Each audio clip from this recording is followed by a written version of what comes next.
और 10 वचन। यूहन्ना उसका 10वां अध्याय और 10वें वचन में परमेश्वर कहता है, चोर किसी और काम के लिए नहीं परंतु केवल चोरी करने और घात करने और नष्ट करने को आता है। मैं इसलिए आया कि वे जीवन पाए और बहुतायत से पाए। परमेश्वर कहता है कि चोर किसी और काम के लिए नहीं आता बल्कि चोरी करने, घात करने और नष्ट करने आता है। लेकिन मैं, परमेश्वर कहता है, मैं इसलिए आया कि वे जीवन पाए और बहुतायत से पाए। थोड़ा नहीं, हमारे लेवल का नहीं, बल्कि हमारे से ओवरफ्लो। जो जीवन पाए वो कैसा पाए, कैसे आशीष पाए? जो हम जब कुछ भरते हैं हम लोग, पानी के ग्लास में भरेंगे तो क्या वो भर जाता है तो उससे ओवरफ्लो हो जाता है, उससे भरकर ऊपर से गिरता है। तो परमेश्वर कहता है कि मैं इसलिए आया हूं कि तुमको आशीष कैसी हो, तुम्हारी ओवरफ्लो हो। तुम्हारी आशीष है तुमसे बहुत आए, तुमका जो तुम्हारी आशीष है उससे इतनी मिले कि वो बहे तुम्हारे से ओवरफ्लो। ऐसी आशीष मैं तुमको देने आया हूं। मैं इसलिए आया हूं मैं तुमको।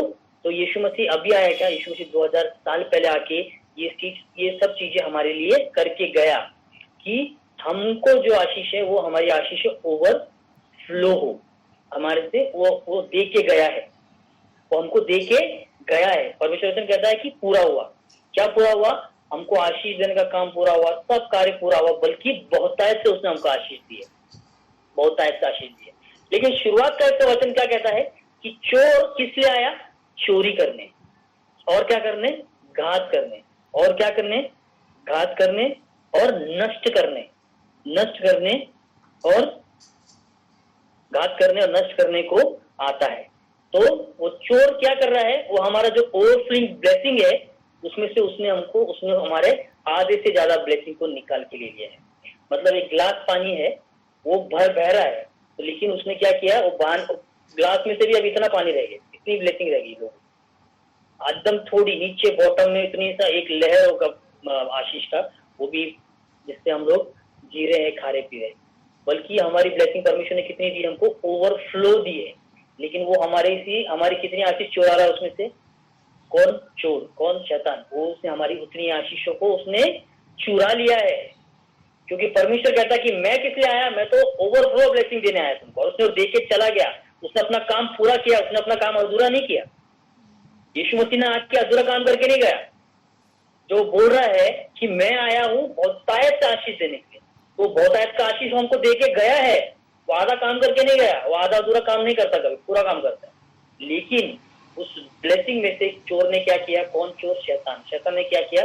उसने हमारी आधे से ज्यादा ब्लेसिंग को चुरा लिया है उसने हमारी आधे से ज्यादा ब्लेसिंग को, हमारे आधे से ज्यादा आशीषों को उसने क्या किया है? चुरा लिया है। आधे से ज्यादा लोगों को उसने क्या किया है? उस ब्लेसिंग से चुरा के भी उनको मतलब कर्ज में डाल दिया। मतलब जो हमारा बैंक बैलेंस था, वो बैंक बैलेंस खत्म कर भी उसने हमको कर्ज में डाल दिया है। ऐसा मतलब जो आशीष परमेश्वर ने हमको दी थी, वो आशीष को पूरा चुरा कर भी उसने हमको और कर्ज में डाल दिया। ऐसा समझ रहे हो ना मैं क्या बोलना चाहता हूँ? तो परमेश्वर ने जो हमको दिया था, जो आशीष ओवरफ्लो ब्लेसिंग, तो उसने वो तो चुराई है, बल्कि हमको और खड्डे में डाल दिया, और दुखों में, तकलीफों में, परेशानियों में डाल के रख दिया है, और हमको कर्ज में डाल दिया, और हमको डेप्थ में डाल दिया उसने। ये क्यों हुआ? इसका कारण क्या है? क्यों ऐसा? क्योंकि जैसे हम लोग हमारे ऑफिस में हमको डेली का टारगेट होता है कि हमको जैसे मेरा टारगेट है कि मुझे 6 केस कंप्लीट करने हैं। 6 केस मेरा आज के दिन का टारगेट है। तो कभी कभी कुछ केसेस इतने बड़े होते हैं कि एक आधा छूट जाता है, तो उसको हम बोलते हैं डेफिशिएंट रह गया। आज मेरा दो केस डेफिशिएंट रह गया, आज मेरा 1 केस डेफिशिएंट रह गया, आज मेरा 4 केस डेफिशिएंट रह गया। मतलब मेरा टारगेट डेली का 7 है, तो मैं 7 पूरा नहीं कर पाया, मैंने 5 ही कर पाया। तो 5 मैंने किया, तो मेरा कितना डेफिशिएंट रह गया? 2। तो मेरा 2 डेफिशिएंट रह गया। तो मेरे को 2 डेफिशिएंट, ऐसा नहीं कि तू नहीं कर पाया तो ठीक है, इट्स ओके, ऐसा नहीं। वो 2 मेरे को कवर करना है, वो मुझे करके देना ही है।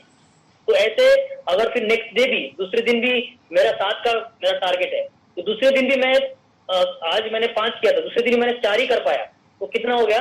वापस मेरा इस दिन का भी 3 बच गया, पहले दिन का 2 बचा था, इस दिन का भी 3 बच गया, मतलब मेरा डेफिशिएट कितना हो गया? 5 हो गया। तो ऐसे ही डेफिशिएट बढ़ता जाता है टाइम से पूरा। फिर क्या करना पड़ता है उसके लिए? मेरे को पूरा करने के लिए, उसके लिए मेरे को फिर एक्स्ट्रा काम, लेट लॉगिन, लेट तक लॉग आउट करना, लॉग इन रहना, तो वैसे मेरा काम फिर मैं कवर करता हूँ। तो ऐसे ही हम लोग क्या हो गए हैं, हम लोग परमेश्वर की आशीष को उसने लेकर भी हमको डेफिशिएट में डाल दिया है, हम डेफिशिएट में चले गए। किसने? उस चोर ने हमारी सारी आशीषों को चुरा लिया, बल्कि हमारी आशीष चुरा कर भी हमको गड्ढे में डाल दिया है। लेकिन उसका कारण क्या है? इसका कारण क्या है? हम लोग क्यों उस आशीष को नहीं पा रहे हैं? हम लोग क्यों उस आशीष को शैतान हमारे इजीली हमसे चुरा लिया है? उसका कारण यह है कि हमारा माइंड, हमारा सोच, हमारे विचार, हमारे माइंड से ही उसने हमारी आशीषों को छीन लिया है। उसने वो हमको इस बात से कन्विंस करने में कामयाब हो चुका है, इस बात को वो हमको कन्विंस करने में पूरी रीति से सक्सेस हो गया है कि तुम्हारा कुछ नहीं हो सकता। ये जीवन जो तेरे को मिला है दुख का, तेरा जीवन ऐसे ही रहने वाला है, इसमें कोई कुछ नहीं कर सकता, तू कभी भी नहीं बढ़ सकता, तू कभी भी इसमें से बाहर नहीं निकल सकता। कोई परमेश्वर नहीं है, परमेश्वर का तेरा ध्यान नहीं, परमेश्वर का तेरे ऊपर ध्यान नहीं है, और तू कुछ नहीं कर पाएगा, तू किसी लायक का नहीं, तू किसी काम का नहीं। ये बातें वो लोगों के माइंड में, लोगों के दिल में ये बताने में, उनको विश्वास दिलाने में वो कामयाब हो गया है। और इस कारण लोग क्या है, लोग पहले इसी आधे से ज्यादा 90% युद्ध तो वो इसमें जीत चुका है कि लोगों ने ये मान लिया है कि हाँ परमेश्वर नहीं है, परमेश्वर ने मुझे छोड़ दिया है, मेरी किस्मत ही ऐसी है और मैं कभी भी लाइफ में आगे नहीं बढ़ सकता, मेरा कुछ नहीं होगा। तो ये बात शैतान ने लोगों के माइंड में डालकर उनको कन्विंस कर लिया है कि ऐसा ही है और ऐसा ही होगा, तो कुछ नहीं कर पाएगा। तो लोगों ने ये अपने माइंड में बिठाकर कि नहीं मेरा कुछ नहीं होगा, उन्होंने भी हिम्मत छोड़ दी है, उन्होंने भी अपनी हिम्मत छोड़ दी है कि वो कुछ नहीं कर रहे। वो लोगों ने सोच लिया है कि ऐसा ही होगा। लेकिन परमेश्वर का वचन कहता है, हम देखेंगे मैथ्यू 22 उसका 37।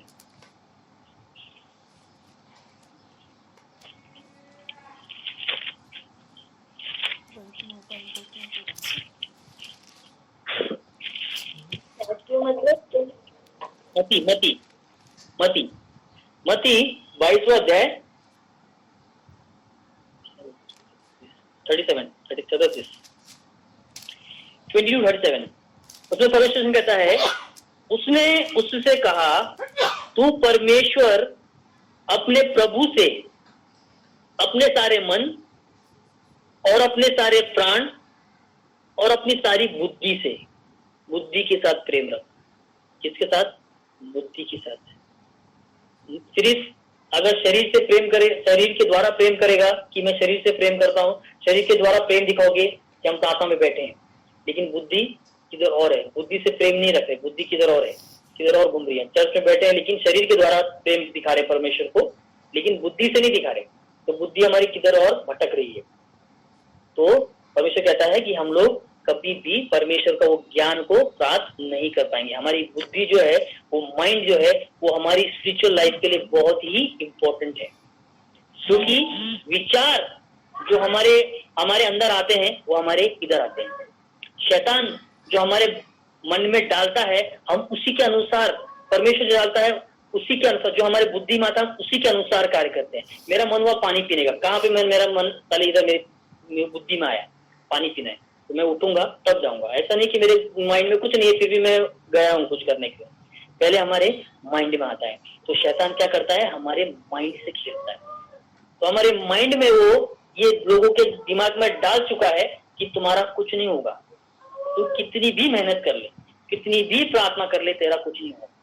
और लोगों ने परमेश्वर से ज्यादा उसकी बातों पे विश्वास कर लिया है, इसलिए आज लोग अपने जीवन में सक्सेस को नहीं देख रहे, अपने आप को उस बंधन से छूटता हुआ नहीं देख रहे और ना छूट रहे हैं। क्योंकि उन्होंने माइंड में एक वो परमेश्वर से ज्यादा शैतान की बातों पे ध्यान लगा के सुनते हैं कि मैं ये करूं कि नहीं करूं, करूं तो क्या करूं, किससे करूं, कैसे लगाऊं, किसको बोलूं। तो हम लोग परमेश्वर से ज्यादा शैतान की बातों पे ध्यान देते हैं। वो बोलता है अरे थोड़ी देर के बाद पढ़, थोड़ा ये कर, वो सीधा डालता है हमारी माइंड में डालता है और हम उसकी सुनते रहते हैं, हम उसकी सुनते रहते हैं। तो मैं जब आज प्रार्थना में बैठा था तो मुझे ऐसे बार बार अभी चर्च का टाइम होगा, चर्च का टाइम है, बच्चों को ट्यूशन भी छोड़ना है, छोड़ दे अभी, छोड़ दे छोड़ दे। कौन डाल रहा है माइंड में, कौन डाल रहा है? डेविल डाल रहा है। मैं प्रार्थना में बैठा हूं लेकिन माइंड में कौन डाल रहा है? अरे 4 बजने वाले हैं तो वो बच्चों को छोड़ने भी जाना है ट्यूशन के लिए, पहला दिन है, वो पता नहीं देख क्या कर रहे होंगे बाहर। ये कौन माइंड में डाल रहा है? अपने आप नहीं आ रहा, डाल रहा है कोई। क्यों? परमेश्वर से संबंध को तोड़ने के लिए। क्योंकि मैं परमेश्वर की उपस्थिति में बैठा हूं, वो उसको परमेश्वर की उपस्थिति से मुझे हटाना है। तो वो माइंड में मेरे क्या डालता है? वो डालता है। तो ये जो परमेश्वर से अलग करने वाली जो बातें हमारे माइंड में आती है वो ऐसे नहीं आ रही, वो हमको दिख नहीं रहा। इसका मतलब ये नहीं कि ऐसे ही आ रही है, वो हमको दिख नहीं रहा। इसका मतलब ये नहीं कि कुछ नहीं है, ऐसे ही हमारे माइंड में नहीं, वो डेविल डाल रहा है, वो डाल रहा है हमारे माइंड में कि उठ जा, अभी बहुत हो गया, अरे कब से प्रार्थना कर रहा है तू, तेरे घुटने दुख रहे हैं, उठ जा, अभी और दुखेंगे, और क्या हो जाएगा वहां पे, ये हो जाएगा वहां पे, वो हो जाएगा, उठ जा उठ जा उठ जा। तो कौन परमेश्वर से हटाने वाली बातें कौन बोलता है? शैतान मन में डालता है कि थोड़ा ये सीरियल खत्म होने के बाद प्रार्थना कर। आज बहुत इंटरेस्टिंग कुछ तो आने वाला है इसमें, लास्ट टाइम एपिसोड में कुछ तो दिखाया था, अभी इंटरेस्टिंग। कौन डालता है? शैतान डालता है। शैतान इस बातों को डालता है। जो बातें परमेश्वर से, हम परमेश्वर से कनेक्ट होने जाते हैं और उस समय जो हमारे माइंड में आता है हमको प्रार्थना के अलग करने के लिए, वो बातें शैतान की होती है और लोग परमेश्वर से ज्यादा उसकी सुनते हैं, उसकी सुनते हैं। इसलिए आज लोगों के जीवन में तकलीफ है, क्योंकि वो परमेश्वर की बातों पे कम और उसकी बातों पे ज्यादा मन लगाए रखते हैं, उसकी बातों को ज्यादा सुनते हैं। इसलिए परमेश्वर का वचन कहता है, पहला दूसरा कुरिन्थियन उसका 10वां अध्याय और 5वां वचन,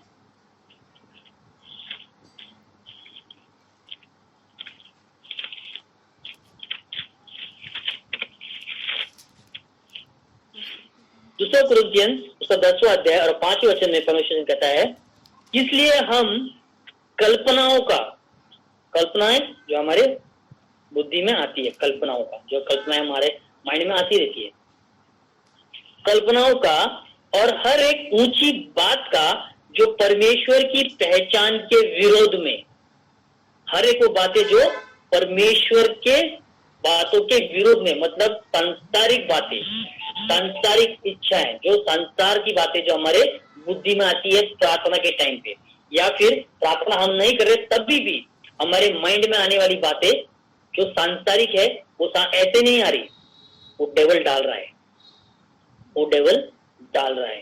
तो हम ये ना सोचे कि नहीं ऐसे ही आएगी, ऐसे ही मैं बैठा था तो खाली क्या करूं, तो शैतान बैठे बैठे डालता है, कुछ नहीं कर रहा, चलो इसके माइंड में बात डालते हैं, यू जाके देख तेरा पैसा को चुरा रहा है, देख वहां पे क्या हो रहा है, यहाँ पे ये ऐसा हो रहा है, वैसा हो रहा है। क्या करता है? हमारे माइंड में डाल के हमको बिजी करता है।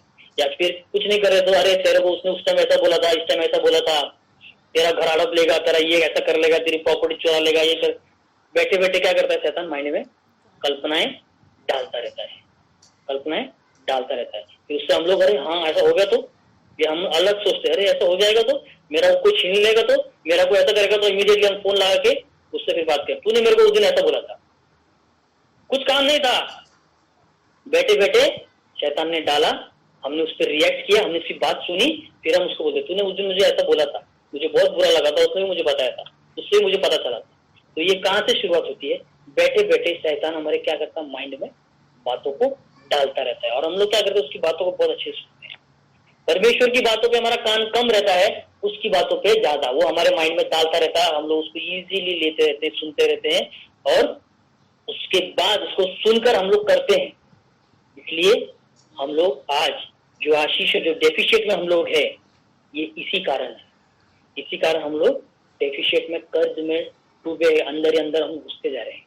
बल्कि परमेश्वर ने हमको ओवरफ्लोइंग ब्लेसिंग दी है, ओवरफ्लोइंग ब्लेसिंग दी है, लेकिन हमारे इस कारण से वो शैतान हमारी क्या कर रहा है? आशीषों को चुरा रहा है, क्योंकि ये परमेश्वर की नहीं सुन रहा। परमेश्वर ने जो रखा है मैं मेरी सुन रहा है, तो हाँ मेरी सुन, वो मेरे को दे दे, ये मेरे को दे दे, ये मेरे को दे दे, मेरी सुन मेरी सुन मेरी सुन। हम लोग भी उसकी सुन सुन के परमेश्वर की आशीष उसको देते जा रहे हैं। चल परमेश्वर से ले दिया, तू ले ले, तू ले ले, तू ले ले, मुझे गुलाम बना के रख, मुझे बीमारी डाल, मुझे ये कर, मेरे जीवन में ये कर, वो सब कर, और वो सब कर रहा है। क्योंकि जीवित परमेश्वर हमको कभी भी इस रीति का जीवन जीने नहीं देगा जिसने अपने इकलौते पुत्र को हमारे लिए दे दिया, जो स्वर्ग राज छोड़कर एक मनुष्य के रूप में इस धरती पर आया। टहलने नहीं आया था, उसने खुद ने बनाया है सब कुछ, तो वो क्यों टहलने आएगा भाई पर्वत पृथ्वी पर? या उसने खुद का हाथ बनाया हुआ सब कुछ है, तो वो क्यों आएगा घूमने के लिए? ऐसे ही वहां स्वर्ग में बोर हो रहे इसलिए घूमने चलो नीचे, ऐसा नहीं है। जब वो खुद हमारे लिए स्वर्ग राज छोड़कर आया, हमारे शरीर के लिए उसने अपने शरीर पे मार खाई, अपने शरीर पे मार खाई, कोड़े खाए, वो भी साधारण कोड़े नहीं। उस समय पे एक लेदर का बेल्ट टाइप हुआ होता था, लेदर का बेल्ट, और उस बेल्ट में छोटी छोटी कीले होती थी, कीले जो उसमें हुक टाइप कीले होती थी। तो वो ऐसा होता था कि जैसे एक बार उसको अगर कोई मारेगा तो वो साथ में चमड़ी भी खींचता था, चमड़ी भी खींच लेता था। तो ऐसा दर्द, ऐसा दुख ऐसे नहीं टाइम पास के लिए नहीं सहा, ऐसा किसी ने नहीं सहा होगा। इतना एक बेल्ट में आज इंसान की जान निकल जाएगी। एक अगर ऐसा कोई बेल्ट खाएगा जिसमें ऐसी कील जो लगते के साथ चमड़ी को भी खींच दे, तो ऐसे कितने कोड़े यीशु मसीह ने अपने शरीर पे हमारे लिए खाए। क्यों? कर्ज में बैठाने के लिए, बीमारी में रखने के लिए, दुख में हमारे को जीवन देने के लिए नहीं, बल्कि वो ये सब कुछ कर कर आज वो सोच रहा है कि मैंने इतना इन लोगों के लिए किया, फिर भी ये लोग उसी गुलामी में जा रहे हैं, उसकी सुन रहे हैं जो उनकी आशीषों को छीन रहा है, उनको दुख दे रहा है, उनको तकलीफ दे रहा है। मेरा एक दोस्त था, उसको हम लोग कभी भी जॉब के लिए बोलते थे कि जॉब पे आएगा क्या? हाँ बोलता था, लेकिन 11 बजे उठता था, 12 बजे उठता था। और हम लोग यार अभी हर जगह जॉब जो है 9 बजे स्टार्ट होता है, 9 बजे नॉर्मली हर जगह टाइमिंग 9 बजे का रहता है। तो हम लोग कभी भी उसको बोलते थे कल से, बोलता था कल से आऊंगा, पक्का आऊंगा कल। फिर हम उसको बोले नेक्स्ट डे हम लोग, मैं सो रहा हूँ, 10 बजे उठता था, मैं 11 बजे उठा, मैं 10 बजे उठा। फिर उसको दूसरी जगह जॉब पे लगाया, तो वहां पर भी हम उसको बोलते थे, वहां पर भी नहीं जाता था, 10 बजे जाता था। फिर हमने क्या घंटा ध्यान दे, जब उसको खुद को नहीं करना तो हम क्या करें? तो खुद का इंटरेस्ट नहीं है तो हम क्या करें? हम भी बहुत बार ऐसा बोलते हैं, ध्यान दे, तो खुद को फिक्र नहीं तो हम क्या करें? तो वैसे ही हम भी वैसा ही जीवन जी रहे हैं। परमेश्वर सोच रहा था उसको खुद को अपना शरीर, मैंने इतना सब कुछ रखा है, फिर उठा के खाना है, वो भी अगर वो नहीं कर रहा है तो मैं क्या करूं? और मैं क्या करूं? मैं स्वर्ग राज छोड़कर आया, इतना सब कुछ सहा, अभी और क्या करूं? वैसे ही हमारा जीवन वैसा हो गया है, क्योंकि हमने अपने माइंड में डिसाइड कर लिया है कि जो मैं जीवन जी रहा हूं ना, मेरा जीवन ऐसा ही है, मैं ऐसा ही जीऊंगा, मैं ऐसा ही मरूंगा, मेरी किस्मत में ऐसा ही लिखा है। मेरे बाप दादों ने भी ये दुख उठाया, मेरे लिए भी यही दुख रखा है, हमको यही सहन करना है, हमको ये बातें जो है डेविल ने लोगों के दिमाग में डालकर उनको विश्वास में ले लिया है कि ऐसा ही जीवन है तुम्हारा और तुम इसमें से कभी भी बाहर नहीं आ सकते। और लोगों ने उसको एक्सेप्ट करके वैसा ही डेली वैसा ही जीवन जी रहे, उठ रहे हैं, दुख गाली तकलीफ उठा रहे हैं, गालियां खा रहे हैं। नेक्स्ट डे गया, दिन काटना है हमको, बस हमको सिर्फ दिन काट रहे हैं। कुछ बूढ़े लोग बोलते ना, दिन काट रहे हैं। कैसे है आंटी? दिन काट रहे हैं। कैसे हो? हाँ हम दिन काट रहे हैं। अरे दिन काटने के लिए नहीं दिए, परमेश्वर ने दिन को एंजॉय करने के लिए दिया है, एंजॉय करने के लिए आशीष से भरकर तुमको दिया है, काटने के लिए नहीं दिया, आशीषों से भर के दिया है अपना स्वर्ग राज छोड़ के आके। लेकिन हम लोग क्या कर रहे हैं? इस पे विश्वास कर रहे हैं, उस पे, और वो क्या करता है? हमारे माइंड में बातों को डालता रहता है। प्रार्थना अभी मत कर, बाद में कर, रुक जा, थोड़ी देर के बाद कर, सब्जी बना, चाप गिर, कुछ काम नहीं रहेगा। सब्जी बन गई, अरे ये कर ले, फिर कुछ काम नहीं रहेगा, फिर कोई तंग करने वाला नहीं। ये हो गया, अरे बच्चों को पहले खाना दे दे, फिर तेरा कुछ काम नहीं रहेगा। बच्चों को खाना दे दिया, फिर अभी ये थोड़ा साफ कर ले, फिर कुछ काम नहीं रहेगा। ऐसे ऐसे कर करके वो सुलाई देता है। फिर अब एक काम कर, बहुत थक गई है, सुबह कर, फिर सुबह आपकी थकी है, थोड़ा और रेस्ट कर, आराम से उठेगी, पूरी नींद पूरी होगी, तब प्रार्थना करते समय नींद नहीं आएगी, पूरी नींद हो जाएगी पूरी, तो प्रार्थना नींद नहीं आएगी, तब कर। फिर तब उठी, अभी सुबह का नाश्ता बना, तब फिर कुछ काम नहीं रहेगा, तब कर। फिर नाश्ता बन गया, कभी दे दे, उसके बाद कर, टिफिन दे दे, उसके बाद कर, फिर उसको साफ करते उसका काम कर। ऐसे ही पूरा दिन निकलता है, शैतान की हम बातें सुनते रहते हैं, प्रार्थना में नहीं जाते, और वही चीज हमारे जीवन में बनी रहती है और चलती रहती है। यही हो रहा है डेली। लेकिन ये देखकर हमारा जीवित खुदा कितना दुखी हो रहा है कि मैं किस लिए गया था, मैंने क्या किया, लेकिन मेरे बच्चे जिनके लिए मैंने ये सब कुछ कहा, कैसे जीवन बिता रहे हैं, कैसे दुखों में जी रहे हैं, कैसे तकलीफों में जी रहे हैं, और इनको दी हुई आशीष है वो दुष्ट चुरा रहा है, चुरा के ले रहा है और उनको तकलीफों में डाल रहा है। वचन कहता है, वचन से नीति वचन 27 वचन उसका 12वां अध्याय।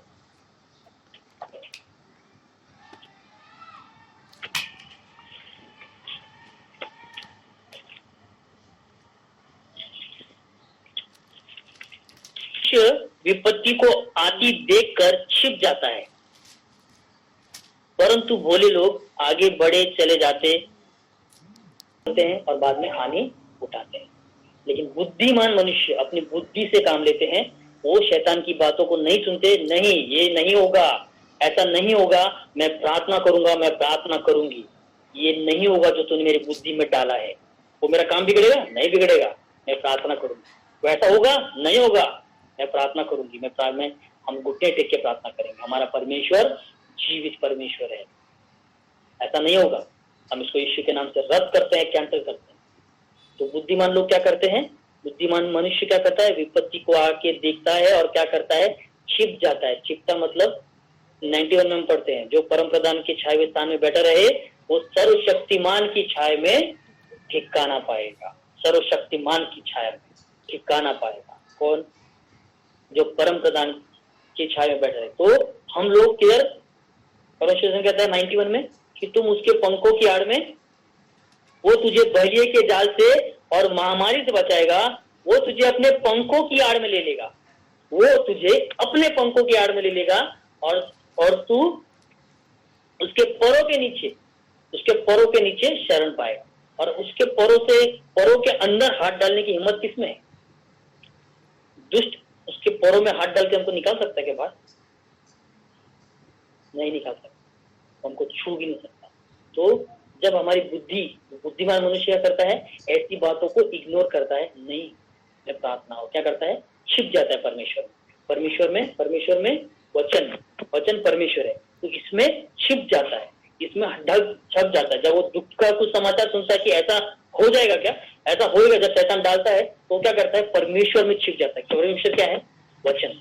तो इमीडिएटली परमेश्वर को लेता है, परमेश्वर में छिप जाता है, और परमेश्वर उसको फिर उसमें से निकलने के लिए बुद्धि और ज्ञान देता है।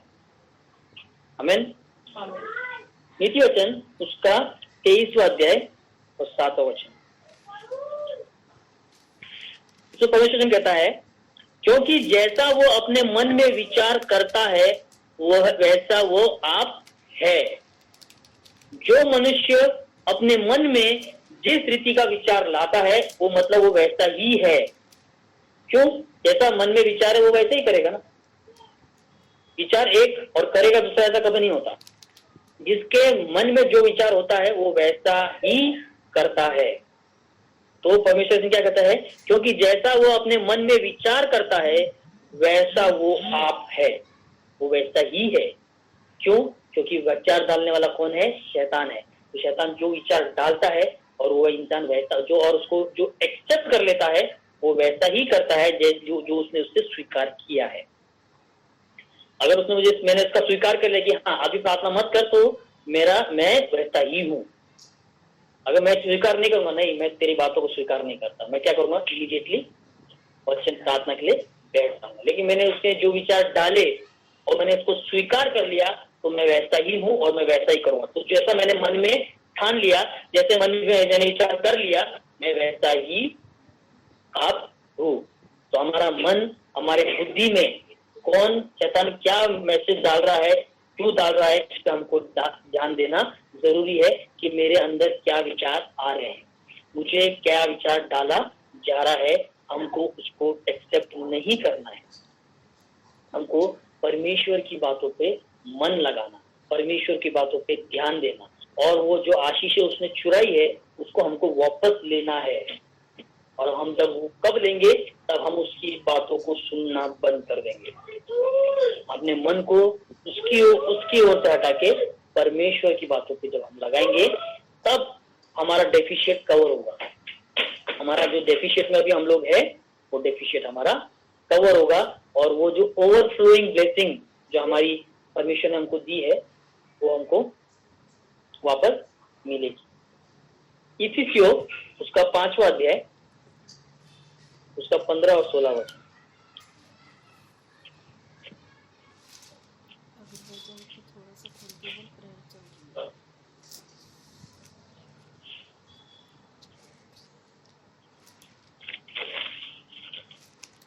इफिसियों उसका 5वां अध्याय और उसका 15 और 16 वचन में परमेश्वर कहता है, इसलिए ध्यान से देखो कि कैसी चाल चलते हो, निर्बुद्धियों के समान नहीं। क्या कहता है परमेश्वर? ध्यान रखो कि तुम कैसी चाल तुम चल रहे हो, क्या तुम कर रहे हो, इस पे ध्यान दो कि ये परमेश्वर की ओर से है कि नहीं, ये परमेश्वर का कार्य है कि नहीं। तो परमेश्वर का क्या कहता है? इसलिए ध्यान से देखो कि कैसी चाल चलते हो, निर्बुद्धियों के समान नहीं पर बुद्धिमानों के समान चलो। बुद्धिमान कौन है? जो परमेश्वर की सुनता है। हम देखेंगे, बुद्धिमानों के समान चलो, अवसर को बहुमूल्य समझो क्योंकि दिन बुरे हैं। इस कारण निर्बुद्धि न हो, पर ध्यान से समझो कि प्रभु की क्या इच्छा है। बुद्धिमान व्यक्ति वही है जो परमेश्वर की इच्छा हमारे लिए क्या है उस पर ध्यान देता है, ना कि जो शैतान हमारे मन में विचार डाल रहा है, ऐसा कर वैसा कर, उस पर ध्यान देता है। निर्बुद्धि मनुष्य उस पर ध्यान देता है, बुद्धिमान मनुष्य परमेश्वर की ओर ध्यान देता है कि मैं सारी सृष्टि का करता हूँ। क्या तेरे दिमाग तेरे साथ ऐसा होने वाला है? तेरी बुद्धि में है, अरे मैं सर्वशक्तिमान परमेश्वर, कौन तेरे दिमाग, कौन तेरे साथ ऐसा कर सकते हैं? तो हम बुद्धिमान के समान इस बात को सोचे और उसकी ओर जाए और उसके अंदर छिपे। उसमें छुपना मतलब वचन। परमेश्वर कौन है? वचन। बुद्धिमान व्यक्ति वचन। हम लोग वचन में जाके छुपे, उसके पीछे छुपे, ताकि वो जो विपत्ति है वो निकल जाए। लेकिन अगर हम उस पर नहीं, उसके पीछे नहीं छुपे और सामने से डटे रहे बिना प्रार्थना के, तो फिर वो होगा, क्योंकि हमने उसको एक्सेप्ट भी किया है और हम उसको उसके लिए हम उससे छिप भी नहीं रहे, उससे हम छिप भी नहीं रहे और हम लोग ने उसको एक्सेप्ट भी किया जो उसने हमारे मायने में डाला है। वो चीज फिर हमारे साथ होती है। तो हम बोलते हैं ऐसा मुझे भास, तो बता आभास क्या होता? भास हुआ था। क्या होता था डायलॉग? भास हुआ था। मम्मी बहुत डायलॉग बोलती थी पहले, मेरे को भास हुआ था, ये ऐसा होने वाला है। तो फिर उस समय ये डायलॉग आता कि हाँ मुझे भास हुआ था। जब भास हुआ था तो प्रार्थना क्यों नहीं की? हुआ था ना, तो प्रार्थना करना था ना, बुद्धिमान बनना था। बुद्धिमान की तरह हमको फिर क्या करना है? प्रार्थना करनी है, ना कि बिना प्रार्थना करे उसके सामने खड़े हो जाना है कि हाँ, क्योंकि बिना परमेश्वर के हम उससे लड़ नहीं सकते, क्योंकि वो भी एक आत्मा है और आत्मा से लड़ने के लिए हमारे पास क्या है? कौन सा हथियार है? दुष्ट आत्मा है, उससे हम कैसे लड़ सकते? हमारे पास कुछ नहीं लड़ने के। वचन हमारा हथियार है। वचन के द्वारा परमेश्वर कहता है, परमेश्वर ने जब भी 40 दिन का फास्टिंग के बाद यीशु मसीह से जब शैतान उससे बोलने आया, लड़ने आया, यीशु मसीह ने क्या किया? वचन का इस्तेमाल किया। नहीं, वचन ऐसा बोलता है, नहीं वचन ऐसा बोलता है, उसको वचन के द्वारा मार मार के वो भगा दिया उसको। तो हमारे पास क्या है? वचन है।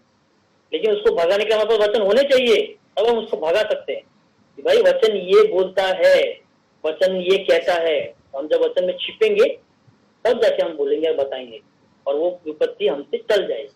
लेकिन हम लोग निर्बुद्धियों के समान उसके सामने डट के खड़े हो जाते हैं, सोचते कि हम हरा देंगे। ऐसा होने वाला है? नहीं होगा।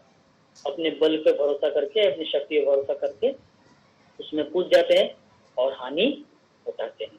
इसलिए हमें परमेश्वर पे अपने आप को बुद्धिमान नहीं बल्कि अपनी समझ का सहारा लेना जरूरी है परमेश्वर की बातों पे, यीशु मसीह की बातों पे ध्यान देना जरूरी है कि ये जो मेरे जहन में आ रहा है या है, क्या ये परमेश्वर की ओर से। अभी हम लोग इतने तो मैच्योर है कि हम लोग समझ सकते हैं कि क्या बातें स्पिरिचुअली, हम लोग इतने मैच्योर हो चुके हैं अभी कि समझे कि ये परमेश्वर की ओर से हमारी बुद्धि में आ रहा है कि ये शैतान की ओर से आ रहा है। और बहुत बार मैं इसका एग्जाम्पल दे चुका हूँ कि जो बातें हमारे मन में आकर हमको डराती है वो बातें शैतान की ओर से होती है।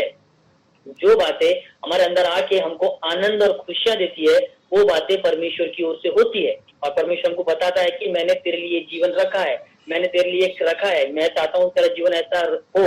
लेकिन शैतान क्या डर वाली बातें डालता है, तेरी प्रॉपर्टी को लेके भाग जाएगा, तेरा एक्सीडेंट हो जाएगा, तेरी गाड़ी ठीक से संभाल, ये सब बातें, मेरा एक्सीडेंट होगा तो मैं ये गिर गया तो मेरा ये कोई चुरा लेगा तो मेरा ऐसा होगा तो वैसा होगा। तो ये डर कौन डालता है? शैतान। और जब हम इसमें विश्वास करते तब वो हो जाता है क्योंकि हमने उसको बिलीव किया। परमेश्वर का वचन कहता है जो कुछ भी तुम विश्वास करोगे वो होगा। वचन कहता है अगर तुम अच्छा विश्वास करोगे तो अच्छा होगा, अगर तुम नेगेटिव ही सोचोगे और उस पर विश्वास करोगे तो वैसा ही होगा, अच्छा तो नहीं होगा। क्योंकि नेगेटिव चीजें शैतान की ओर से, पॉजिटिव चीजें परमेश्वर की ओर से। लेकिन तुमने नेगेटिव चीज को ही विश्वास किया है कि नहीं मेरा तो कुछ होगा ही नहीं, मेरा जीवन ऐसा ही है और ऐसा ही रहेगा, मैं इतने सालों से मैं इस दलदल में रहा हूँ, इसमें रही हूँ, ऐसा ही रहा है मेरा जीवन, अब क्या होगा? अब कुछ नहीं, अब तो ऐसा ही जीना है, काटना है जीवन। अभी जीवन को काटना नहीं है, जीवन को एंजॉय करना है जो परमेश्वर ने हमको दिया है बहुतायत की आशीष के साथ हमको दिया है, उसको हमको एंजॉय करना। हमको वो सब कुछ छीनना है उस दुष्ट से जो उसने हमारा छुराया है। कैसे? उसकी बातों को न मान के परमेश्वर की ओर अपने कान लगा के कि उसने मेरे लिए क्या रखा है। वो मुझे ऐसा बोलता है, नहीं मैं नहीं विश्वास करती इस बात। उसने बोला होगा ठीक है परमेश्वर देख के लेंगे, परमेश्वर से कहता है माफ कर, ठीक है मैं माफ कर। जब भी हम बैठे हैं कुछ किसी ने डाला कि तेरे बारे में ऐसा बोला था, ठीक है बोला होगा, ये यीशु देखेगा, परमेश्वर देखेगा, मैंने माफ कर दिया उसको। दोबारा वो बातें बोलेगा नहीं तुम्हारे कान में, विश्वास रखो। शैतान दोबारा ये बातें तुम्हारे कान में डालेगा ही नहीं। अगर तुम एक बार उसको बोलोगे ना हाँ ऐसा होना ठीक है, नहीं मैं विश्वास नहीं करता, ऐसा नहीं होगा, यीशु है, दोबारा वो चीज हमारे कान में नहीं आई। ये चीज में मैंने बहुत पहले एक बार मैसेज लिया था शायद, कुछ चीजें दिखती है हम उसको बोले यीशु के नाम से निकल जाता, दोबारा नहीं आएगा। मेरा एक बार मैंने एक एग्जांपल दिया था कि मैं जब रात को मैं बचपन में एक कैनल के पाइप में घुस गया था, पानी का पाइप जो होता है ना छोटा, जो स्कूल हमारे केवी स्कूल के बाहर एक पाइप था, वो पाइप के नीचे मैं घुस गया अंदर ही अंदर, और मैं जाते जा रहा हूँ और मुझे वापस बाहर निकलने के लिए जगह नहीं मिल रही पीछे, तो मैं डर गया तो कि मैं निकलूं कैसे, मैं तो अंदर ही अंदर हूँ और छोटा पाइप है तो मुझे बाहर रास्ता नहीं मिल रहा और अंदर में घुसा हूँ। तब वो सपना मुझे बार बार आता था, बार बार आके मुझे डरा था, बार बार मुझे लगता था कि मैं वो पाइप में हूँ, मैं वो पाइप में हूँ। लेकिन एक दो बार जब मैंने बोला यीशु के नाम से निकल जा, मैं अभी सुरक्षित हूँ परमेश्वर की दया से, दोबारा सपना आना बंद हो गया। तो जो शैतान डालता है उसको हम नकार देंगे ना तो दोबारा यीशु के नाम से वो दोबारा नहीं आएगा। तो जब एक बार कोई शैतान डालेगा ना वो तेरे बारे में ऐसा बोल रहा था, ठीक है बोला होगा, मैंने उसको माफ कर दिया, जा यीशु मेरी ये परमेश्वर की ओर से नहीं, ये तेरी ओर से मृत्यु जाए। हमको समझता है कि ये बातें शैतान नहीं, परमेश्वर नहीं बोलेगा हमको आके कि वो तेरी बुराई कर रहा था उससे लड़ फोन कर, परमेश्वर ये तो नहीं बोलेगा, वो तो शांति का परमेश्वर है, वो ऐसा नहीं बताएगा कभी। क्या हमारे मन में ऐसे नहीं डालेगा, या फिर हमको ये चिंता नहीं दिलाएगा कि अरे तेरी पेमेंट नहीं हुई क्या, फिर कल अभी अगले महीना क्या चलेगा, फिर उसको देना है, क्या बोलेगा। ये बातें शैतान नहीं ये परमेश्वर नहीं डालेगा ये बात, बल्कि परमेश्वर हमको सांत्वना देगा, हमको सहारा देगा, डर मत मैं हूँ तेरे पीछे। परमेश्वर ये बातें हमारे मन में डालेगा, ये बातें नहीं डालेगा अरे तो अभी क्या करेगा अगले महीने, कल तो तेरा आगे दरवाजे में आके चिल्ला पुकार करेगा, क्या करेगा, ये करेगा वो करेगा। ये बातें कौन डालता है? शैतान याद दिलाता है, बताता है, डराता है।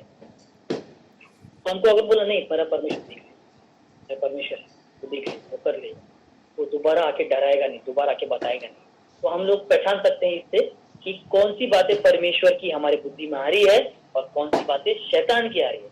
जब हम लोग की ये हैबिट हो जाएगी कि शैतान की हर एक बातों को नकारे, उसको नहीं करे, तो वो आना बंद होगा। और फिर परमेश्वर का जो हमने वचन पढ़ा है वो हमको याद आता रहेगा। 10 दिन पहले भी पढ़ा रहेगा वो भी, अरे हाँ उस दिन मैंने ये वचन पढ़ा, उस दिन मैंने ये वचन पढ़ा। वो क्यों? क्योंकि अभी हमने उसको मना कर दिया है, अभी हमने तो हमारे एक डोर हमने बंद कर दिया, तो जो डोर खुला है वो ही आएगा, उस डोर से वही आएगा, वही बातें आती रहेगी। फिर जब जो हमारा डेफिशिएंट है कवर होना शुरू करेगा, क्योंकि हमने उसका सुनना बंद कर दिया है। जब हमने उसका सुनना ही बंद कर दिया है तो हम लोग डरना भी हमारा बंद हो जाएगा। क्यों? क्योंकि डरा था तो वही था, घबराता तो वही था, और उसके बाद हम मानकर उसको विश्वास करते थे, और जब हम विश्वास करते थे वो होता था, और हम लोग ऐसे परमेश्वर की आशीष को देते जाते थे। तो इसलिए हमको अपने माइंड में कौन सी बातें आ रही है उसको हमको समझना बहुत ही जरूरी है, और जो आ रही है उसके अनुसार हम बोले, उसको हम स्वीकार ना करें कि अरे मुंह से निकालना नहीं। हमारे शब्दों में परमेश्वर ने सामर्थ दिया है, तो जो कुछ जो दिमाग में डालता है अपने शब्दों के द्वारा हम उसको एक्सेप्ट ना करें, बल्कि उसको शब्दों के द्वारा उसको रिजेक्ट करें। हम यीशु के नाम से उसको रद्द करते हैं। परमेश्वर का वचन कहता है 2 कुरिन्थियन 10:5 में, हम इन ऐसी सब बातों का खंडन करते हैं, इसको कैंसिल करते हैं। इस वचन को याद रखिए, 2 कुरिन्थियन 10वां अध्याय 5वां वचन, 5 और 6 में परमेश्वर वचन कहता है कि जो बातें परमेश्वर के विरुद्ध में हमारे कल्पनाओं में आती है उसका हम क्या करते हैं, खंडन करते हैं, उसको नकारते हैं, उसको हम कैंसिल करते हैं। तो जैसे ये ऐसी बातें आए हम उसको कैंसिल करें वचन के साथ। 2 कुरिन्थियन 10वां अध्याय 5 और 6 वचन, इसके बाद हम उसको रद्द करें, उसके बाद हम उसको कैंसिल करें। कुलुस्सी 3:2, कुलुस्सियों उसका 3रा अध्याय और 2 वचन में परमेश्वर कहता है, पृथ्वी पर की नहीं परंतु स्वर्गीय वस्तुओं पर ध्यान लगाओ। हमारे माइंड में की बातें जो है किसके बारे में हमारा माइंड लगा रहे, ये सोचने में नहीं कि मैं कमाई कहां से करूंगा, मेरा पैसा कहां से आएगा, मेरे बच्चों का क्या होगा, वो जॉब का क्या हुआ है, तो जॉब का क्या होगा, उसका क्या होगा। तो ये सांसारिक चीजें। परमेश्वर क्या कहता है, उसके बारे में ध्यान लगाओ, उसकी बातों पे ध्यान लगाओ, ये चीजें तुम्हें अपने आप मिल जाएगी। मत्ती 6:31 में परमेश्वर कहता है, अगर तुम मेरी और मेरे पीछे चलोगे, मेरी बातों पे ध्यान लगाओगे, तो ये सब चीजें तुम्हें अपने आप मिल जाएगी। मुझे पता है इन सब चीजों की तुम्हें आवश्यकता है, क्योंकि जब सृष्टि के मालिक ने तब उसको बनाया है, ये सब चीजें बनाई है, उसने अपना इकलौता पुत्र हमारे लिए दिया है। यीशु मसीह हमारे लिए स्वर्ग छोड़ के इधर आया है, अपने लिए हमारे लिए अपने शरीर पे कोड़े खाए, मार खाए। तो उसको ये पता नहीं कि मुझे खाना चाहिए, मुझे घर चाहिए, मुझे कपड़ा चाहिए, मुझे तो उसको सब पता है। लेकिन तुम उसकी तो सुनो। लेकिन हम दिन भर वो जो बोलता है हमारे कान में, हम वो सुनते रहते, उस पर ध्यान लगाते। कल ऐसा क्या होगा, परसों ऐसा क्या होगा, कब क्या होगा, ये क्यों हो गया, वो क्यों। वो हमको हमारे बचपन की याद, बचपन जो हम भूल गए वो भी हमको याद दिलाता है। डेविल बहुत शार्प है, उसको अपनी चालाकी, बुद्धि की चालाकी से उसने आदम और हवा को फंसाया। लेकिन परमेश्वर कहता है कि तुम मत फंसो। इसलिए परमेश्वर कहता है कि मेरे ज्ञान के ना होने के कारण, मेरी प्रजा का नाश हो रहा है। होशे 4:6 में परमेश्वर कहता है कि मेरे ज्ञान के ना होने के कारण। इसलिए मैं क्या चाहता हूँ, होशे 6:6 में परमेश्वर क्या कहता है कि मैं इस बात से आनंदित होता हूँ कि लोग मेरा ज्ञान रखें, परमेश्वर का ज्ञान रखें। क्योंकि अगर हमको परमेश्वर का ज्ञान होगा तो हम भूलेंगे नहीं, वचन से ऐसा कहता है, ये क्यों मेरे माइंड में आ रहा है, परमेश्वर से ऐसा कहता है, और वचन से ऐसा कहता है। वचन परमेश्वर ने मुझे प्रॉमिस किया है अपने शब्दों के द्वारा, रिटर्न में दिया है मेरे को कि मैं तेरा ऐसा ऐसा काम करूंगा, रिटर्न में दिया है। तो परमेश्वर ऐसा नहीं करेगा, नहीं होगा ऐसा। यीशु के नाम से 2 कुरिन्थियन 10:5 के अनुसार हम इसको रद्द करते हैं, इसका खंडन करते हैं। ये विचारों दोबारा हमारे जहन में ये न आने पाएगा। याकूब 3 उसका 13 और 14 वचन, 13 से 15।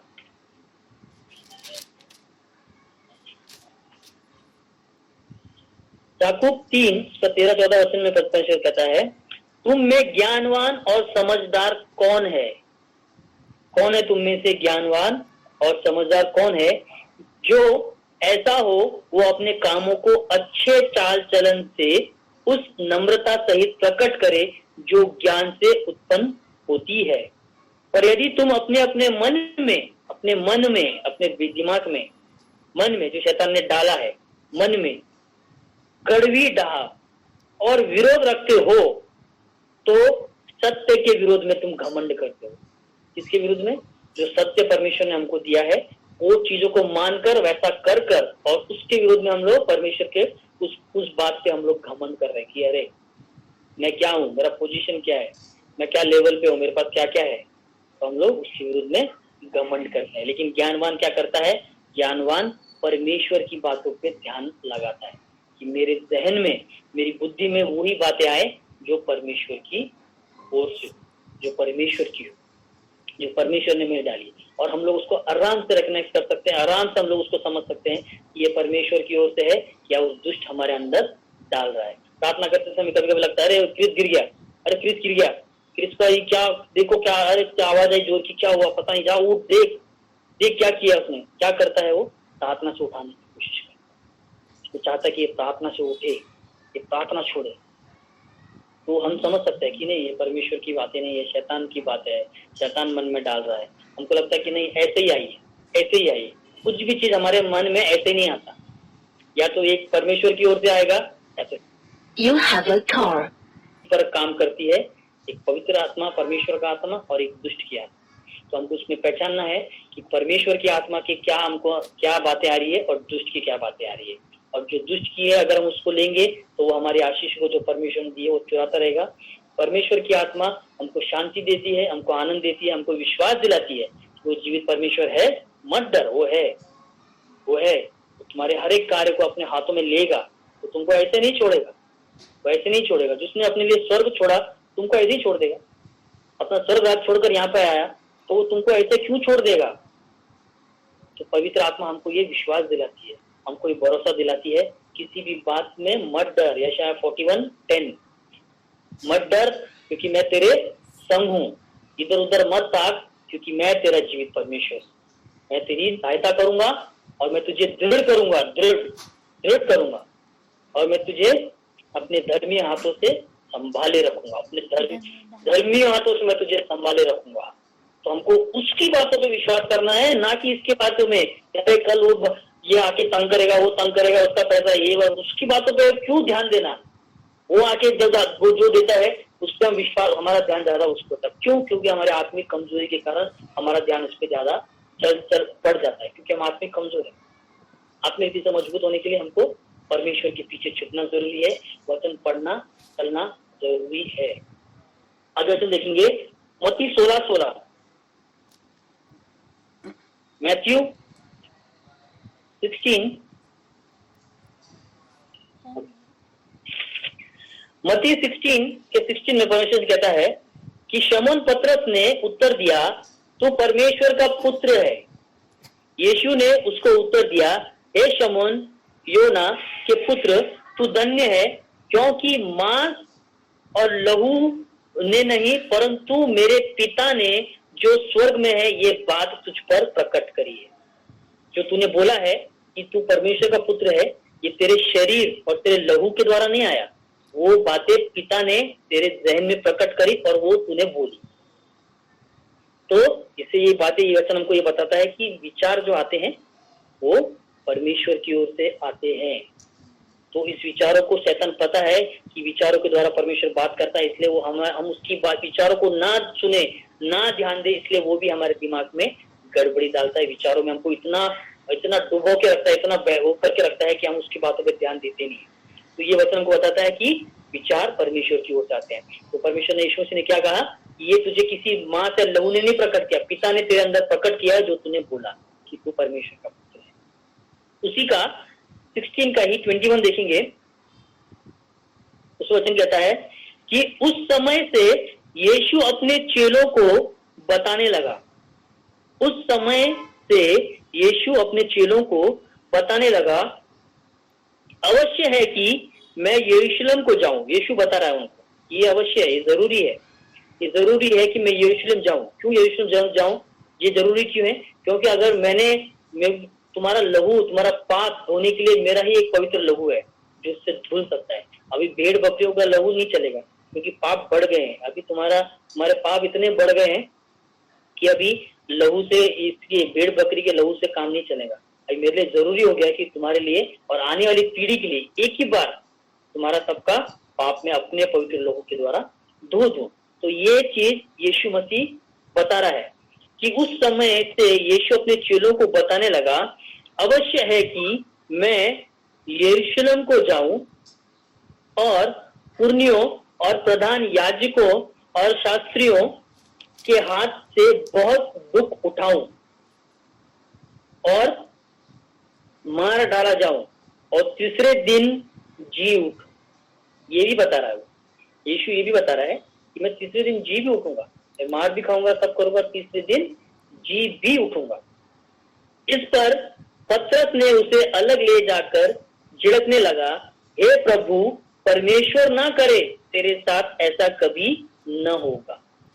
लेकिन पतरस क्या बोल रहा, नहीं, परमेश्वर जो बोल रहा है वो उसको नहीं, वो अपना दिमाग लड़ा रहा है, अपने दिमाग से, मतलब जो शैतान ने उसके बात में डाली है, दिमाग में डाली है कि नहीं ऐसा नहीं होना चाहिए, ऐसा नहीं होना चाहिए। तो जो उसके एक समय पहले, थोड़ा पहले ही हमने पढ़ा 16 में कि परमेश्वर क्या कह रहा है कि तू तुझ पर ये पिता ने प्रकट किया है।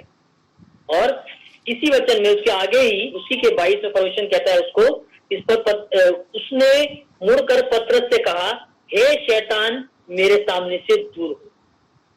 क्यों कहा मेरे सामने से दूर हो? क्योंकि वो परमेश्वर की बातों को नकार रहा था। शैतानी जो है, जो परमेश्वर की ये बातें है ना, वचन, उसको नकारता है। तो यीशु की बोली हुई बात को पतरस नकार रहा था। और ये नकारता कौन कौन है? केवल शैतान ही परमेश्वर की बातों को नकारता है। और जिसके अंदर वो हमको भी यही फोर्स करता है कि हम भी उसकी बातों को नकारें। वो बोलता है, परमेश्वर बोलता है, एक दूसरे प्रेम रखो, नहीं, प्रेम नहीं रख। एक दूसरे की मदद करो, नहीं, अरे वो तेरे को पैसा देके वापस नहीं देगा, माइंड में डालता है, लेगा भाग जाएगा, दोबारा नहीं देगा, तेरा पैसा नहीं आएगा, डूब जाएगा, पता नहीं पुरानी बात याद दिलाएगा, ऐसा हो जाएगा, फिर वैसा हो जाएगा, डूब जाएगा, फिर तेरे को कौन मदद करेगा, तेरा क्या होगा, ये क्या होगा, वो क्या होगा, हमारे माइंड में डालता है। फिर हम लोग उसको फॉलो करते हैं। किसको करते हैं? परमेश्वर के वचन को हम नकारते हैं। परमेश्वर जो हमको वचन में दिया है उसको नकारते हैं। परमेश्वर बोलता है एक दूसरे को मिलके रहो, एक दूसरे से प्रेम रखो, एक दूसरे की मदद करो, एक दूसरे को उठाओ। हम लोग क्या करते हैं, अरे मेरा घर वो अपने नाम पे कर लेगा, ज्यादा दिन तक उसको अपने घर में रखूंगा। मकान मालिक बोलता है रेंटर को मैं ज्यादा दिन रखूंगा, मैं मेरा घर नाम पे कर लेगा। कौन डालता है? शैतान डालता है। निकालो उसको, निकालो। अरे वो सुख चैन से रह रहा है ना, क्यों निकालो उसको? तो भाड़ा दे रहा है टाइम पे, क्यों निकालो? हाँ, भाई को निकाल देता है, निकल मेरे घर। कौन डालता है? शैतान डालता है। लेकिन परमेश्वर क्या होता है, नहीं ऐसा मत कर, लेकिन उसको नकारने लगाता है शैतान, उन बातों को नकार की, परमेश्वर की बातों को। इसलिए पतरस क्या कर रहा था, यीशु जो बोल रहा है उसको नकार रहा है वो, कि नहीं ऐसा नहीं होगा, ऐसा नहीं होना चाहिए। इसलिए परमेश्वर ने क्या कहा उसको, एक शैतान दूर है। क्यों दूर हो? तो मेरी बात को नकार रहा है, जो मुझे पिता ने प्रकट किया मेरे अंदर, पिता की बात को और मेरी बात को जो पिता ने मेरे अंदर प्रकट किया वो मैं बोल रहा हूँ। और तू पिता की बात को, मतलब पिता की बात पर, पिता पुत्र पवित्र आत्मा एक ही है, और तू हमारी बात को नकार रहा है। कौन है तू? शैतान है। जो पिता की बात को नकारे, सिर्फ शैतानी उसके विरुद्ध में खड़े होकर और हमको भी फोर्स करता है कि हम भी परमेश्वर की बात को नकार कर परमेश्वर के विरुद्ध में खड़े हो जाए। और जो आशीष उसने हमको दी है, इसलिए वो हमारी आशीष को ऐसे जो ओवरफ्लोइंग परमेश्वर ने दिया है ना, वो ऐसे ही हमको परमेश्वर के विरुद्ध में खड़ा करके, उसकी बात को न मान के, हमारे मन में डाल के कि ऐसा करके, और हम लोग उसकी बातों को मान रहे, मान के परमेश्वर की ओवरफ्लोइंग जो ब्लेसिंग है वो छीन रहा है। इसलिए लोग, और हमारे माइंड में उसने डाल दिया है कि 10 साल से कुछ हुआ क्या, 12 साल से कुछ हुआ, ऐसे जीवन है ना, ऐसे रहेगा, चेंज नहीं होगा। उसको हम एक्सेप्ट करके दिन काट रहे हैं। क्या कर रहे हैं? दिन क्या कर रहे हैं? वो दिन काटना नहीं है, हमको कि परमेश्वर की आशीष की वो एक्सपीरियंस करना, उसको महसूस करना जो उसने हमारे लिए किया है। वो हमको यहीं पर हम एक्सपीरियंस कर सकते हैं, यहीं हम उसका प्रेम हम यहीं पे जान सकते हैं कि उसका प्रेम क्या था हमारे लिए। जब हम उसके साथ चलेंगे ना, उसकी बातों को मान के, पवित्र आत्मा के द्वारा हमको ये महसूस कराएगा, हम महसूस कर सकते हैं कि अरे क्या प्रेम यीशु मसीह ने हमसे किया। मुझ जैसे पापी के लिए स्वर्ग रात छोड़ कर आया और अनंत काल का जीवन देने के लिए यहाँ पर भी, और अनंत काल के भी जीवन को आशीष देने के लिए इतना प्रेम उसने हमसे किया। कब? जब हम उसकी बातों पे ध्यान देंगे। जो हमारे माइंड में डालता है उसको नकार कर, जैसे पतरस ने परमेश्वर जो बोल रहा था, यीशु मसीह जो बोल रहा था, जो पिता ने उसके ऊपर प्रकट किया था, पिता की बात को नकार रहा था। तो हम वचन को न नकारें। अगर हम उसको नकार रहे हैं तो हम लोग यीशु मसीह को नकार रहे हैं, हम परमेश्वर को नकार रहे हैं। और परमेश्वर को हम मना करके, उसको नकार करके हम लोग किसकी ओर खड़े हैं? शैतान। और हम उसकी साइड में खड़े हैं और परमेश्वर की आशीष उसको दे ले। परमेश्वर ने जो हमारे लिए ओवरफ्लोइंग ब्लेसिंग, आनंद, खुशियां जो हमारे लिए दिया है अनंत काल तक का, वो ऐसा नहीं है कि परमेश्वर ने सिर्फ स्वर्ग राज हमारे उद्धार के लिए, केवल हम लोग स्वर्ग राज में जाए इसलिए वो स्वर्ग में है, बल्कि वो स्वर्ग का आनंद जो है वो हम इस धरती पर भी महसूस करें, उसको यहाँ पर भी हम देखें, यहाँ पर भी हम महसूस करें, इसलिए वो यहाँ पे आया। स्वर्ग में तुम लोग मेरे दुख उठाकर स्वर्ग तो आ जाओगे, लेकिन यहाँ पर भी वही स्वर्ग का आनंद तुम उठाओ, वो आनंद तुम यहाँ पर भी लो, इसलिए आया। आज तक हमको सिर्फ ऐसा लगता था कि नहीं, यीशु मसीह इसलिए आया कि तुमको स्वर्ग लेके जा रहा है, फिर स्वर्ग लेके जा रहा है, लेकिन यहाँ पर भी वो स्वर्ग का अनुभव हमको कराने के लिए वो आया। लेकिन शैतान की बातों में फंस कर लोग आज आशीष को छोड़ रहे हैं, दुख में जीवन जी रहे हैं, तकलीफ में जीवन जी रहे हैं। आज से अगर हम डिसाइड करें कि नहीं, हम विचार में क्या आ रहा है उसको हम ध्यान दूंगा मैं, क्या मेरे माइंड में आ रहा है। और जैसे कोई कुछ आएगा जो उनको लगेगा नहीं संसारिक है, यीशु के नाम से जा, 2 कुरिन्थियन 10:5 के अनुसार, ये मेरे लिए नहीं है, ये मेरी ओर से नहीं है, ये परमेश्वर की ओर से नहीं है, ये मेरे जीवन में पूरा नहीं होगा। परमेश्वर ने मेरे अपना लहू बहाया, अपनी जान दी है, ये दुख देने के लिए नहीं, मेरे जीवन में नहीं होगा। मेरे जीवन में परमेश्वर ने आशीष रखी, मेरे जीवन में परमेश्वर ने बरकत रखी, मेरे जीवन में परमेश्वर ने खुशियां रखी, मेरे जीवन में परमेश्वर ने वो हर एक आनंद रखा है जो उसने अपने दुख उठाकर, अपना शरीर में दुख उठाकर उसने मेरे लिए किया, वो मुझे मिलेगा। ये सब नहीं होगा मेरे जीवन, मेरा अच्छा होगा, मेरे बच्चों का अच्छा होगा, मैं अच्छा जीवन जीऊंगा, ये परमेश्वर ने मेरे रखा, ये दुख नहीं रखा परमेश्वर ने मेरे। अगर दुख ही रखना था तो परमेश्वर स्वर्ग राज छोड़ के क्यों आता था? तो दुख उठा बाद में स्वर्ग में आया, ऐसा बोलता था, दुख यहाँ पे उठा बाद में आ जा स्वर्ग में, मैं तो ले लूँ, क्योंकि उसका इतना सामर्थ्य है, क्योंकि स्वर्ग और पृथ्वी का सारा अधिकारी वो है, उसका मालिक वो है। दुख उठा ले लूंगा स्वर्ग में, लेकिन यहाँ पर भी हम वही आनंद को महसूस करें, वो जीवन जिए, इसलिए वो स्वर्ग राज छोड़ कर हमारे लिए आया। तो हम लोग शैतान की बातों को जो हमारे माइंड में आती है उसको सुनना सबसे पहले बंद करें आज से, जो वो डालता है। तू बीमारी में जीवन जिएगा, तेरे बच्चों को कुछ नहीं होगा, तेरा ऐसा ही होगा, वैसे होगा, कुछ नहीं होगा, सब अच्छा होगा परमेश्वर की आशीष से, जो उसने हमारे लिए लहू बहाया उससे सब अच्छा होगा। पहला पत्रस 1:18-19 में परमेश्वर से कहता है कि उसने हमारे जो बाप दादाओं से जो हम निकम्मी चालों में जी रहे थे, बाप दादा हम क्या चला रहा था, परमेश्वर की बातों को नकारना चला रहा था, तो परमेश्वर से कहता है उन सबको मैं अपने लहू से, सोने चांदी के द्वारा नहीं बल्कि अपने लहू के द्वारा, अपना लहू बहा के मैंने उससे तुमको छुटकारा दिया है, तो उस बंधन में नहीं जी सकते। तो हम लोग परमेश्वर की बातों पे ध्यान लगा। एक आखिरी वचन देखेंगे, मैथ्यू 7:24।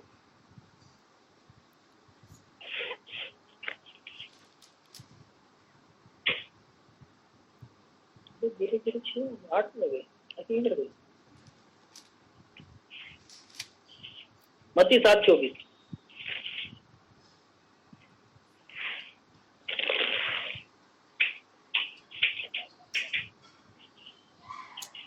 मत्ती 7:24 में परमेश्वर कहता है, इसलिए जो कोई मेरी ये बातें सुनकर उन्हें मानता है, इसकी परमेश्वर की जो इसमें वचन में लिखी है, इसलिए जो कोई मेरी ये बातें सुनकर उन्हें मानता है वह उस बुद्धिमान मनुष्य के समान ठहरेगा जिसने अपना घर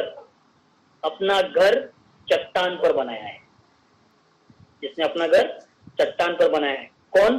जो मेरी बातें को सुनकर उसको मानता है, जो सुनकर छोड़ देता है वो नहीं, जो सुनकर मानता है। उसने अपना घर कैसे बनाया है? ऐसी चट्टान पे बनाया है कि शैतान उसको गिरा नहीं सकता, शैतान उसको हिला नहीं सकता, शैतान उसका कुछ भी बिगाड़ नहीं सकता। इसका इसलिए जो कोई मेरी बातें सुनकर उन्हें मानता है वो उस बुद्धिमान मनुष्य के समान ठहरेगा जिसने अपना घर चट्टान पर बनाया है, और मेघ बरसा, बाढ़ें आई, आंधियां चली और उस घर से टकराई, फिर भी वह नहीं गिरा क्योंकि उसकी नींव चट्टान पर डाली गई थी। परंतु जो कोई मेरी ये बातें सुनता है और उस पर नहीं चलता वो उस निर्बुद्धि मनुष्य के समान ठहरेगा जिसने अपना घर बालू पर बनाया है। और मैं बरसा, बाढ़ें आई, आंधियां चली और उस घर से टकराई और वो गिरकर सत्यानाश हो गया। कौन? वो लोग जो वचन को सुनते हैं और नहीं मानते, फिर जब मुसीबत आती है तो उनका घर क्या होता है? बिखर जाता है। वहां पे फिर क्या होता है? चिंताएं शुरू होती है, फिर उसमें झगड़े शुरू होते हैं, फिर उसमें प्रॉब्लम शुरू होती है, उसमें फिर बहुत से बखेड़े शुरू हो जाते हैं और वो फिर बना रहता है। कौन? जो सुनकर नहीं सुनता। वो जो सुनता है, जो सुनता है, जो शैतान के नहीं सुनता, परमेश्वर की सुन के उसको मानता है, उसने मजबूत घर बनाया है। फिर शैतान उस घर को गिरा नहीं सकता, उसको हिला नहीं सकता। फिर परमेश्वर की सारी आशीष उस घर में बनी रहती है। परमेश्वर के बोलने से पहले हर कार्य उस घर के पूरे होते हैं। परमेश्वर उनके मांगने से पहले, परमेश्वर जानता है हमको क्या क्या जरूरत है। परमेश्वर मांगने से पहले हर एक वो चीज देता है जो हमारी जरूरत है। क्यों? जो घर में ये सब चीज होता है, जिस घर में परमेश्वर की बातें सुनकर मानी जाती है, वो घर। जो घर में परमेश्वर की बातें सुनकर नहीं मानी जाती है, उसमें दुख तकलीफ आते हैं और उनको बिखेर देते हैं, उनको गिरा देते हैं। उस घर में चिंताएं, परेशानियां बनी रहती है, जाती नहीं है। लेकिन जो मानता है, सुनता है अपने ध्यान में और उसको मानता है, वो घर बना रहता है। तो हमको वो घर बनाना है बुद्धिमानों के समान। कैसे वो घर बनाना है बुद्धिमानों के समान, जो परमेश्वर की बातों को सुनकर उस पर चलता है, ना कि निर्बुद्धि के समान। तो आज से हम लोग हर एक वो बातों को ग्रहण करें जो परमेश्वर की ओर से। शैतान की बातों को सुनकर उसकी हम न माने, और जो ब्लेसिंग परमेश्वर ने हमारे लिए दी है, उस शैतान ने जो हमारी चुराई है, यूहन्ना 10:10 में परमेश्वर कहता है, उसको हमको वापस ले, वो डेफिशिएंट अभी हमको पूरा करने आगे, उससे लेकर हमारे अंदर वो डेफिशिएंट जो बढ़ गया है हमारा, बल्कि माइनस में चला गया, अभी अब उसको हमको प्लस में लाना है, उसको हमको भरना है। तो हमको ये काम आज से शुरू करना है। और हम कैसे करेंगे? परमेश्वर की सुन, तब जाके ये चीजें पूरी होगी, तब जाके डेफिशिएंट पूरा होगा। आमीन। Praise the Lord. आमीन। परमेश्वर